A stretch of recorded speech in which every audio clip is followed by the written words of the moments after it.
पंजाब में किसी जगह पे पाकिस्तान तहरीक इंसाफ का झंडा बाहर निकालने की गलती करें तो फौरी तौर पे आपको गिरफ्तार कर लिया जाएगा, आपको निशाने इबरत बनाया जाएगा, आपके ऊपर दहशतगर्दी का मुकदमा भी दर्ज किया जा सकता है। तो ये तो जी पाकिस्तान की सूरत हाल है। और बरतानिया में भी, यानी दुनिया में जहाँ जहाँ मैचेस होंगे, पाकिस्तानी जहाँ जहाँ मौजूद होंगे, वहाँ पर आपको नारा सुनाई देगा कैदी नंबर 804 का, वहाँ आपको नारा सुनाई देगा इमरान खान का। उसकी वजह क्या है? वजह यह है कि इमरान खान ने अपने उसूलों पर कंप्रोमाइज़ नहीं किया। वजह यह है कि इमरान खान ने नवाज शरीफ और आसिफ अली जरदारी की तरह मफाहमत या डील नहीं की। इमरान खान बातचीत करने में बिलीव रखते हैं, लेकिन अपने मौक़िफ़ को छोड़ने में बिलीव नहीं रखते। हबीब अकरम साहब ने बड़ी ज़बरदस्त बात की कि इमरान खान साहब अब हुकूमत नहीं लेना चाहते।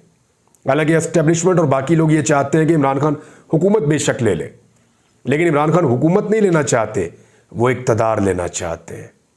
पाकिस्तान में आज तक हुकूमत तो सबको मिलती रही है, इक़्तिदार किसी को नहीं मिला। इक़्तिदार का मतलब यह है कि फैसले करने का